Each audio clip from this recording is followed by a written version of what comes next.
the cameras flashed. The Manhattan crowd froze outside Radio City Music Hall, two of the most iconic faces of the 90s, standing shoulder to shoulder in the spring sun. And just like that, Hollywood had a new obsession. Oh, absolutely. It was like a time capsule just opened up right in New York. Right. Welcome to Starscope Report. Join Jordan and Jamie as they uncover Hollywood drama, music industry shakeups, and viral influencer scandals. From red carpet surprises to social media controversies, we dive deep into the stories behind the fame. It's just so fascinating how, in this era of completely hyper-curated digital personas, it's always the raw, seemingly unscripted moments that actually capture everyone's attention. Yeah, 100%. And today we're taking a deep dive into an absolute stack of sources. I mean, we're talking TMZ, Just Jared, Alt Bollywood, Primetime or All, to unpack the May 15th, 2026 NYU Tisch School of the Arts graduation. Which, on paper, sounds like just a standard academic milestone, right? Exactly, just a famous kid getting a degree. But our mission today is to show you how this specific afternoon accidentally became, the ultimate multi-generational Hollywood crossover event. We're looking at what it really reveals about modern co-parenting, the absolute mirrored lives of elite celebrities, and, what it means for the next era of celebrity. Because when you look at the sheer density of influence in that one room on a random Friday, it is staggering. But the real story is the sociological undercurrents. How these families are preparing their kids for an industry that is completely different from the one they came up in. Yes, that is the perfect way to frame it. So let's start with the image that basically broke the internet that day. Reese Witherspoon and Ryan Phillippe. The ultimate 90s Hollywood romance. Right, and to really understand the gravity of seeing them together looking so happy in New York, we have to look backward. I mean, they met in 1997 at her 21st birthday party. They get married in 1999, which is right around the time Cruel Intentions drops. Such a massive movie. Huge. And Reese is actually already pregnant with their daughter, Ava, at that point. Then fast forward to 2003, they have their son, Deacon. They were really the golden couple of a very specific era of traditional media. Which is, precisely why their split in 2006 was so seismic. The divorce was finalized in 2008, and the media landscape back then was just vicious. Oh, it was awful. The tabloids basically owned the narrative of their breakup. It was this incredibly public fracture. I mean, Ryan even told W Magazine that the divorce was the, quote, worst time of my life. The Hollywood machine literally monetized their pain by just selling magazines off paparazzi shots. It's so true. So keeping that history in mind, cut to Friday, May 15th, 2026. Just paint the picture with me here. It's Radio City Music Hall. Reese arrives looking impossibly elegant. She's wearing this dark blue midi dress, a crisp white blazer, heels. Classic New York polish. Exactly. And Ryan keeps it effortlessly cool. Black pants, an untucked white button-down shirt, aviators. Yeah. And they're standing close and they are beaming. And then Deacon crosses the stage in his purple NYU gown and gold stole. And the paparazzi actually caught Deacon a bit later, riding a bike through the streets of the city, still dressed in this sharp black suit. It's a highly cinematic, very youthful image. Yeah, I loved those photos. But the visual of the family gets even more complex. It wasn't just Reese and Ryan playing nice. Ava, his 26-year-old sister, is there acting as the family photographer. And this is wild. Reese's second ex-husband, Jim Toth, is in attendance too, bringing along their 13-year-old son, Tennessee. Right, which completely changes the dynamic. Yeah. The sources, like TMZ, noted that while the internet was just lighting up with 90s nostalgia, on the ground inside Radio City, they just blended right into the sea of emotional parents. Okay, wait, hold on. I have to push back on that idea for a second. Oh, yeah. Yeah, I mean, you're telling me that this massive blended family of A-listers just, blended right into the crowd? It's like watching a real-life sequel to Cruel Intentions, but the plot twist is healthy boundaries and emotional maturity. How hard is it to genuinely achieve that level of normalcy when the whole world is watching? Well, it is exceptionally difficult. But this is where the mechanism of modern celebrity control comes in. In 2006, the paparazzi controlled the story, right? But in 2026, the celebrities disarm the paparazzi by completely controlling their own digital footprint. Oh, by posting it themselves? Exactly. Yeah. Look at what they posted that day. Deacon posts on Instagram with this purposely goofy caption like college prosciutto, spelled wrong, featuring a photo where he and Jim are looking at the camera and Ryan is just casually hanging out in the background. Just a normal dad in the background. Right. And Reese posts an earnest tribute celebrating his, endless papers and classes with a purple heart and a graduation cap emoji. By putting it out there themselves, they totally starve the tabloid economy of an exclusive. Wow, they really do just remove the mystery. Yeah, and if we look at the timeline from our sources, this wasn't an isolated PR stunt either. Back in June 2022, they did a DIY backyard homeschool graduation for Deacon. Ryan literally dressed up as a mock high school principal. That is so funny. Yeah, and they reunited for his 18th birthday in October 2021. They were in the same room for his album release party in April 2023, so they have aggressively normalized this dynamic. It's a total masterclass in establishing boundaries. They essentially retrained the public on how to view their family. But, as fascinating as the Phillippes are, they weren't the only Hollywood royalty crossing the stage that day. Not even close. Right. The seating arrangement at the ceremony completely broke the paparazzi's brains. If you're loving these Hollywood twists, make sure you're subscribed because we've got an unbelievable crossover coming right up. You really, really cannot script what happened next in that auditorium. It highlights something very specific about elite Hollywood. Okay, let's set the scene for this. The official commencement speaker for the NYU Tisch class of 2026 is Oscar winner Laura Dern. She is Reese's longtime friend and Big Little Lies co-star. So Reese is sitting in the audience watching her close friend deliver the keynote to her son's graduating class. Which on its own is already a very insular, elite Hollywood moment. Yeah, totally. But then you pan the camera slightly to the left. Sitting just rows away in the exact same venue is Kate Hudson. She's 47, and she is there celebrating her 22-year-old son, Ryder Robinson, getting a degree in film and TV production. Ryder being the son of Kate and Chris Robinson, the frontman for the Black Crowes, of course. Exactly. Now, look at the actual seating block for a second. Kate didn't just quietly slip into a back row. She brought the entire dynasty. It is a staggering amount of industry legacy in one single row of chairs. Right.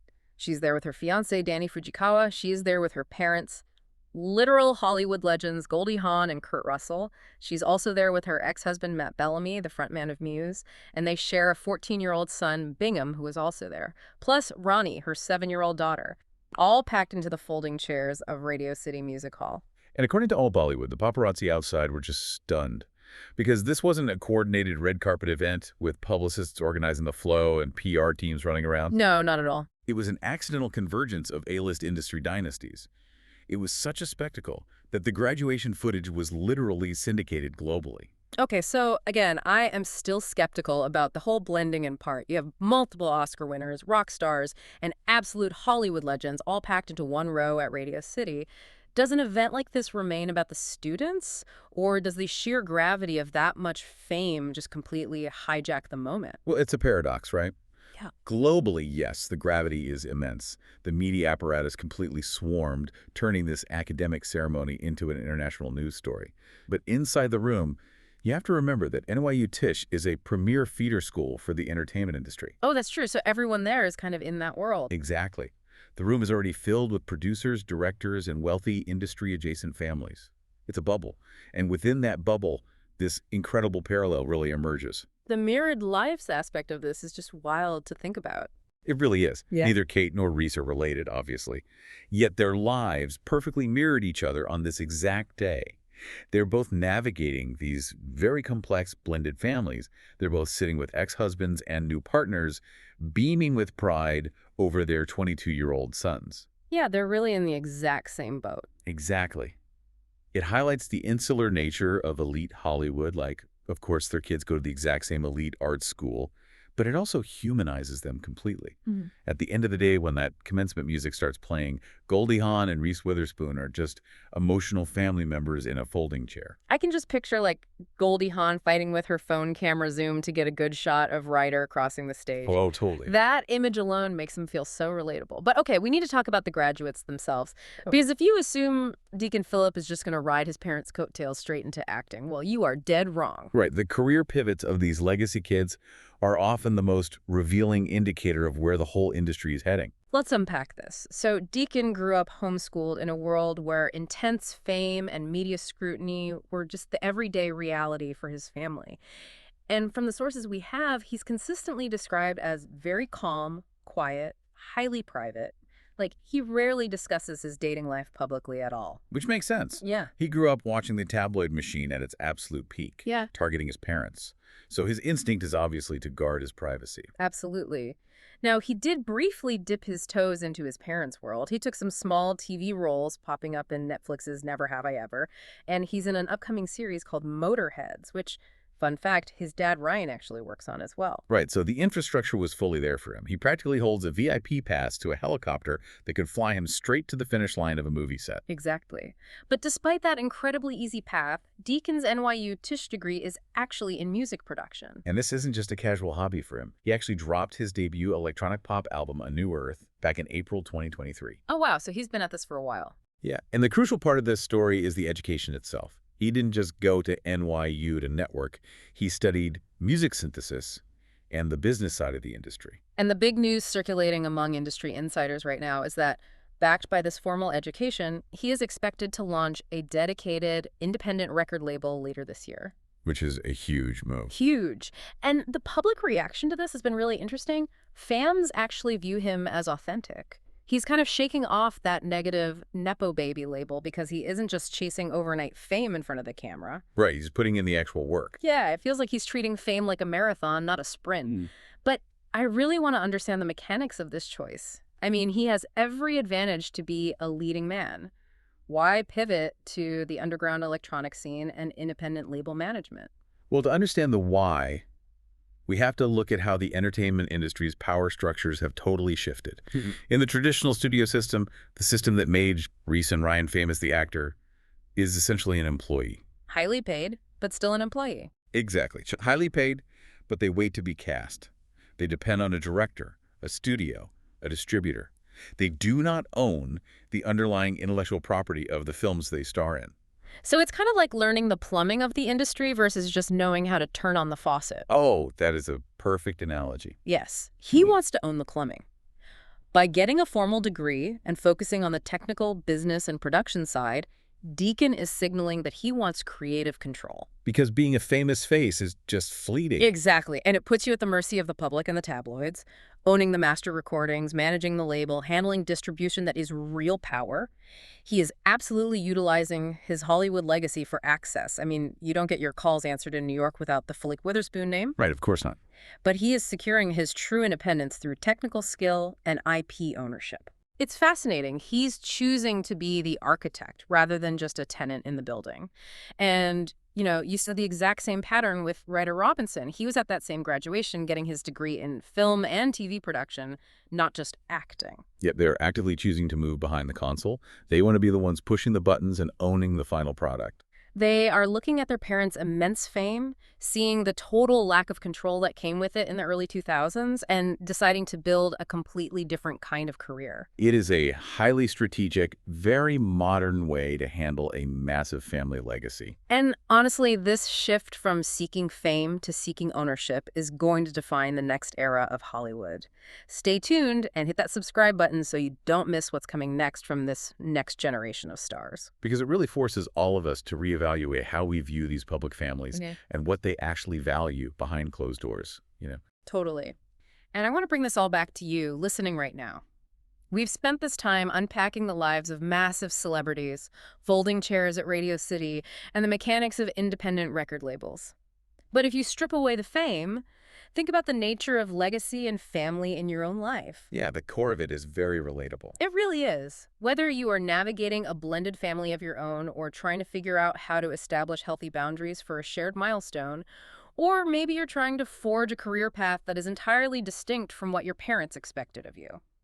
The dynamics at play in this story, that tension between honoring where you come from and fiercely declaring your own independence, those are incredibly human, universal experiences. The scale is obviously different, but the emotional tightrope is exactly the same. So as we wrap up our analysis of this incredible graduation day, I want to leave you with a deep, lingering question to explore on your own.